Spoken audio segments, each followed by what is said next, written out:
Hello YouTube, and welcome to Let's Play Space Pirates and Zombies with me, the Troll of Reason. It is currently 2:01 in the AM, and everybody that I'm particularly fond of is probably in bed right now. Yeah.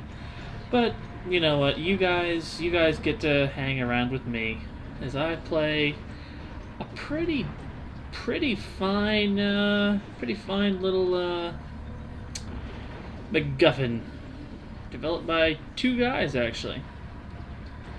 And let's do a new game, and let's actually do a small galaxy. Yes, as small as we can make it. Difficulty normal. Nah, we don't want to do normal.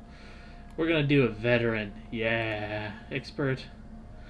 No, we're just gonna do veteran. Yes. Let's generate that again. There we go. A much smaller galaxy. Though we are in the wrong part of it. Hold on a second. Nope. I want a nice western. There we are. A northwest arm of the galaxy, just as where Earth should be. And let's start the game.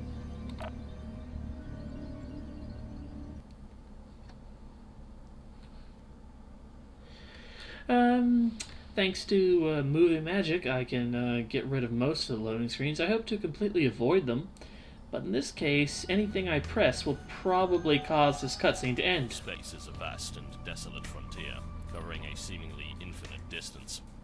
Even the speed of light is dwarfed by the unimaginable scale of our galaxy. It took nearly 250 years to bridge the void between Earth and its closest neighboring star. Oh my. And we all know that voice. That's Total Biscuit, known as TB. I enjoy his videos, but I'm not going to gush over him. He does what he does, and he does what he does quite well. Mankind had mastered the folding of space-time, but relied on the use of warp gates. Massive drone ships journeyed through deep space for centuries, deploying pairs of warp gates which allowed instantaneous travel between connections.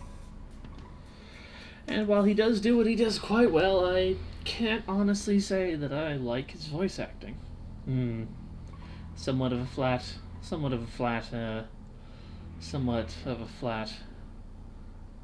delivery. There we go. I'm sorry, don't know where the hell my brain is right now. I'd probably left it somewhere at about 10 p.m. Warpgate travel had not become commonplace until the discovery of a stable element, number 126. This element contained bizarre transmutable properties, allowing it to be reconfigured into different forms of matter. This made it the most valuable and sought-after commodity in the universe. Mankind quickly became completely dependent on element 126, which the first miners named Res. If it can be like transmuted and all this other jazz, how could it also be stable? That makes no sense to me. But then again, I'm not a physicist or a chemist, so whatever. Due to the increasing demand for Res, the Warpgate network became privatized.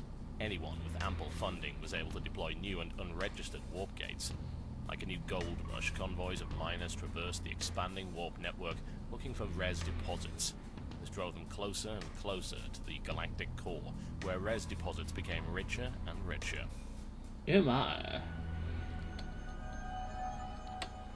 The growing number of isolated colonies became unmanageable. As the unique ecologies of each discovered planet intermixed through trade, potential pandemics became a concern. The United Terran Alliance was formed to control interplanetary contamination. They moved to heavily restrict gate access. Military blockades began to screen all trade ships traveling between gates, attacking any unregistered ships that attempted to use them. Ooh. That's a sensible precaution. For a time, the UTA was able to maintain control, but they soon crumbled under the weight of rapid expansionism and bureaucracy. Unable to manage their fleets and borders, the military hierarchy collapsed. Without central leadership, the UTA fleets dissolved into a series of isolated subcells that rarely communicated or traveled beyond local space. Each military subcell now struggles to control their systems by whatever laws they see fit to implement. Oh my. Despite the enforced isolation, rogues continue the gold rush while refugees amass hidden away from the UTA's eye. They survive within the vast junk fields of an abandoned Earth. There they build a massive flagship named the Clockwork. With it, they intend to travel to the galactic core in search of a legendary motherlode of rares. And so, I think, begins our tale. I think. I don't know. Let's continue. Yeah, so it does. Yay.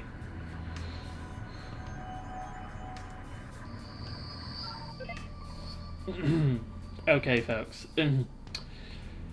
Okay, folks, it's that time again. This will be our 7th engine test this week. I don't want to go to bed with radiation burns again tonight. Alright? Let's get those puppies fired up good and proper this time. Yes, well, you see, we're lucky the toilet's even flush on this brick.